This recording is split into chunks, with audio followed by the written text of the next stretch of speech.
Jadi ini tulisan biasa dengan tulisan Rasam Utsmani itu ada perbedaan. Ada perbedaan. Kalau dikatakan presentasi antara tulisan Quran yang sama dengan bahasa Arab ataupun tulisan kitab, terus dengan Rasam Utsmani itu perbedaannya hanya kurang lebih 10%. Yang lain-lainnya sama semua. Nah, cuma dalam kaidah Rasam Utsmani ada perbedaan itu ada dalam disimpulkan oleh ulama ada 6 kaidah yang berbeda. Berapa?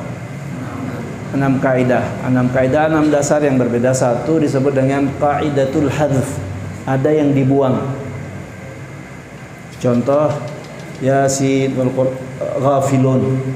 Ghafilun. Alifnya ditulisnya biasanya apa? Kalau tulisan biasa kitab gha, alif, fa, lam, waw, nun. Ghafilun.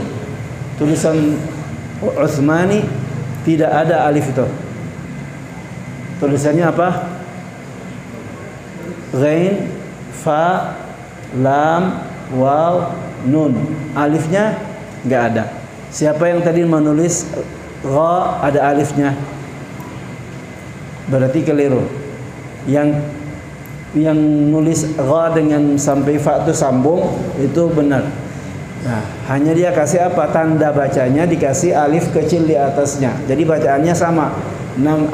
Tulisan ghafilun pakai alif besar, alif bersambung kepada ghain, terus misah daripada fa, itu tulisan imla'i biasa.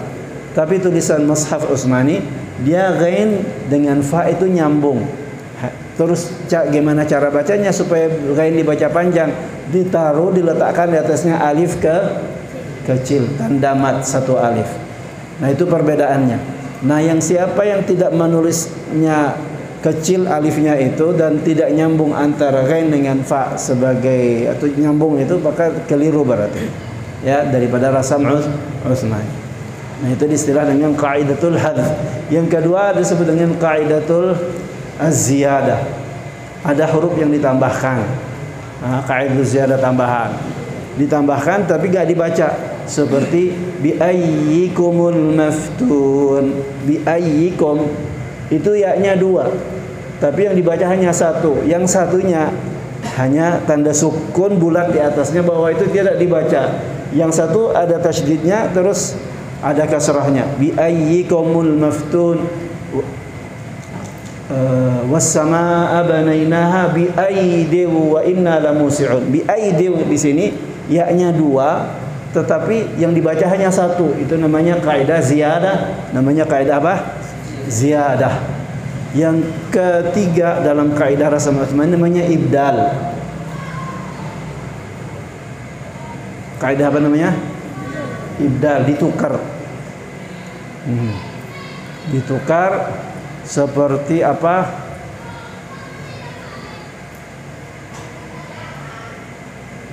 Lanakunan minas salihin. Ini ibdal apa? Nun kalau lanakunan minas salihin tulisannya apa? Mestinya tulisannya itu ada nun, tapi ditulisnya alif.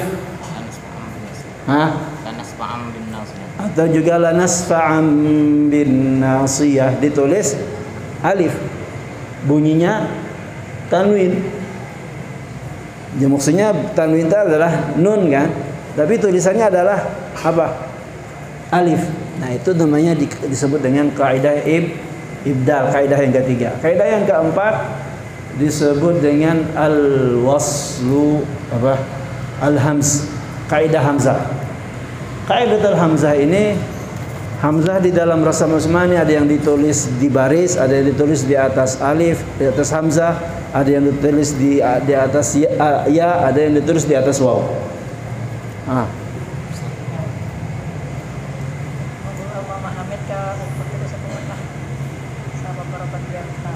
Apa?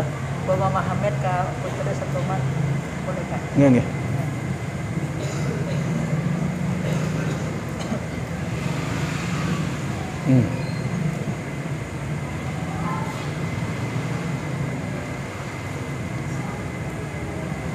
Eh, yang ketiga, yang kelima, wasl wal fasl.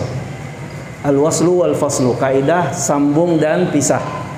Disambung dan dipisah. Contohnya inna ma.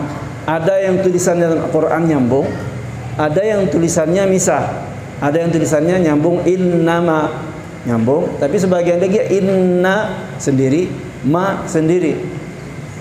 Nah, ada haitsu ma, haitsu sendiri, ma sendiri. Tapi sebagian nyambung haitsu ma. Aina ma, aina sendiri, ma sendiri. Ada lagi yang sambung aina ma. Nah, Rasam Utsmani tidak di dalam tulisan mushaf tidak semuanya nyambung, tidak semuanya misah. Tidak semuanya nyambung, tidak semuanya misah. Nah, seorang talibut tahfiz harus paham. Kenapa ketika diuji begitu baca. Kalau tulisannya bersambung, maka berhentinya di mana? Haitsuma misalnya, di mana berhentinya? Suruh berhenti. Berhenti di ma. Tapi ketika dia terpisah, nggak bisa pas berhentinya di mana? Haits. Berhenti di sa. Kalau disambung malah disuruh berhenti, ya kan berarti kalimatnya di kalimat yang berikutnya. Jadi dua itu. Nah, ini harus difaham. Yang keenam, kaidah yang keenam yang terakhir adalah apa namanya tuh? Ma kutiba bi ihdal qira'atain. Ma kutiba bi ihdal qira'atain. Contoh tulisan nunshizuha dengan nunshiruha. Dalam tulisan Rasam Utsmani nggak ada titiknya, nggak ada shinnya, nggak ada titik zai. Itu yang aslinya. Karena ada yang zainya itu ra, ada yang dibaca zai. Jadi ketika diambil titik zai jadi apa? Titik zai diambil jadi apa? Jadi ra. Ra dikasih titik jadi apa? Jadi zai. Nah, itu namanya kaidah. Ketika ditulis dalam rasam kaidah ataupun bacaannya Imam Hafiz, nunshi ditaruh di atas ra itu titik, jadinya nunshizu, nunshizuha.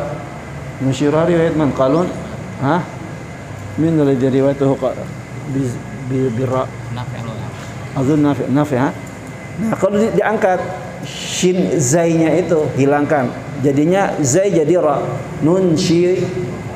Bacaan siapa itu? Bacaan Imam Nafi'. Riwayat Qalun dan Warsh kalau salah. Nah, ini kalau kitanya nggak paham bahwa itu ngajinya tanpa talaqi, maka tertukarlah antara zai dengan ra dan zai. Dan dari sini pentingnya belajar Qawaidur Rasmil Utsmani. Kawaidnya hanya berapa? Hanya ada sittah, seperti dengan 6 sifat. Jumlahnya berapa? 6. Hanya seperti 6 sifat, dikit sekali kadang-kadang. Cuman perlu latihan. Hari-hari antum sekarang mau ngetes hafalan, duduk setiap hari antum kasih waktu hanya dalam tadi kita kasih nulis tadi berapa?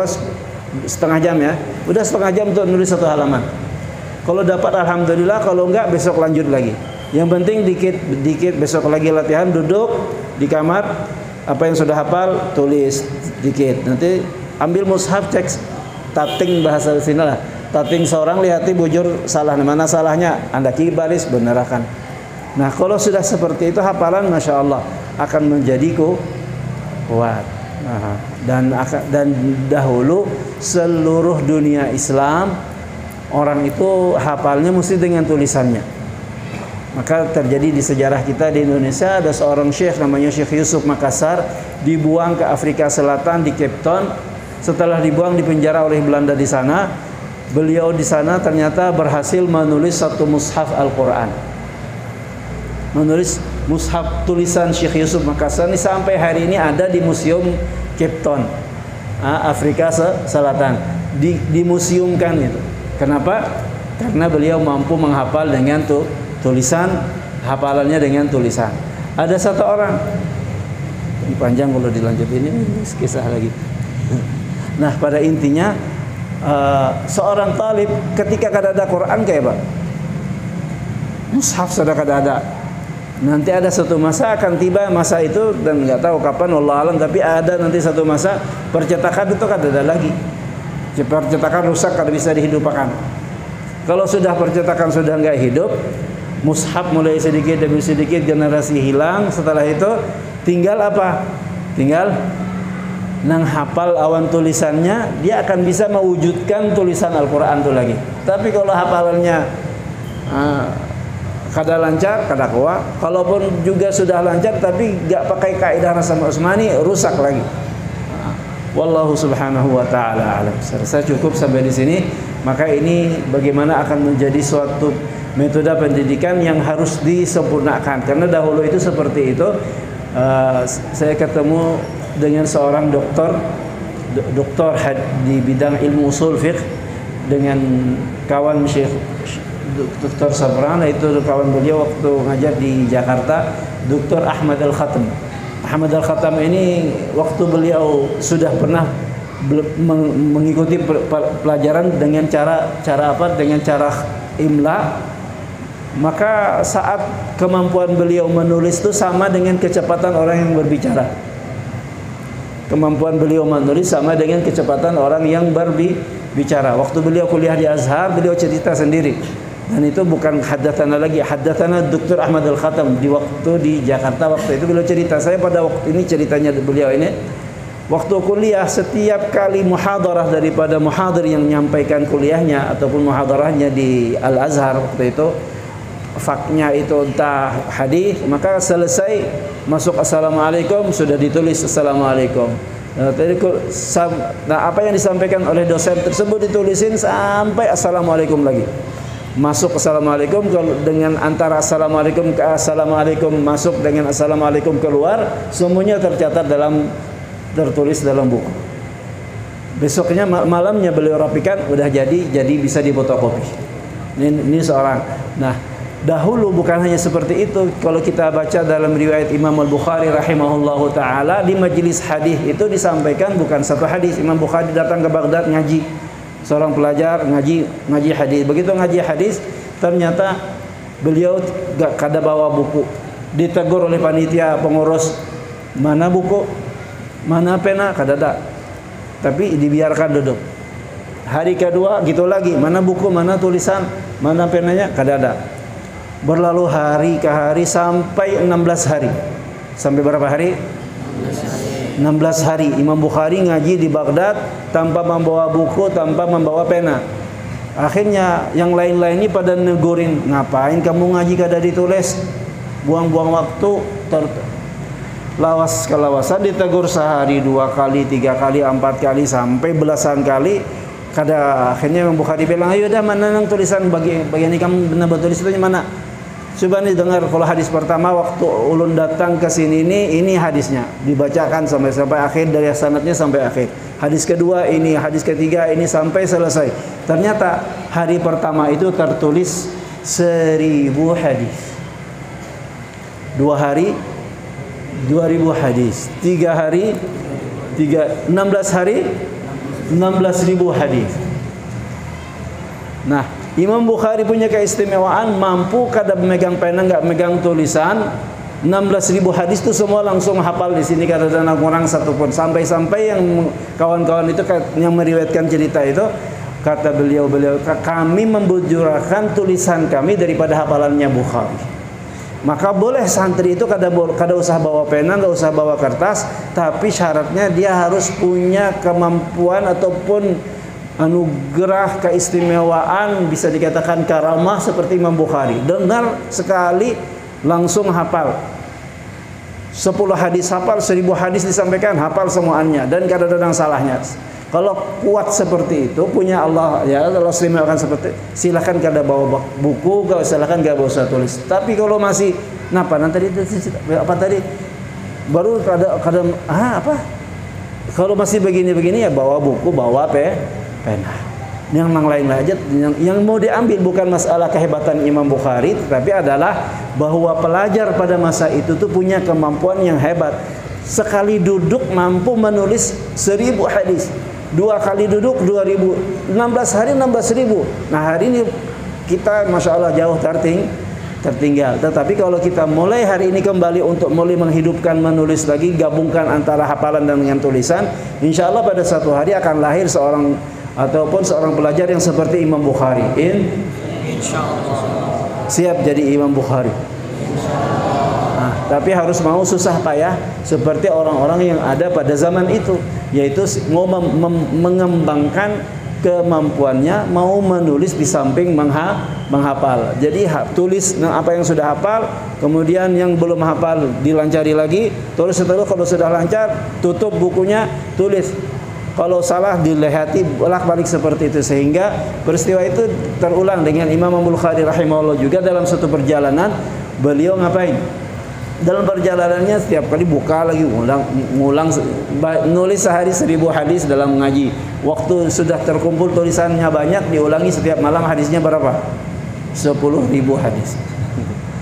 Nah, ini Allah berikan, tapi kalau ada niat insya Allah akan dapat. Wallahu subhanahu wa ta'ala a'lam wa ilmuhu atam wa ala alihi wa sallallahu ala khairi khalqihi sayyidina Muhammadin wa ala alihi wa sahbihi wa baraka wa sallam walhamdulillahi rabbil alamin. Wassalamu alaikum wal afu minkum.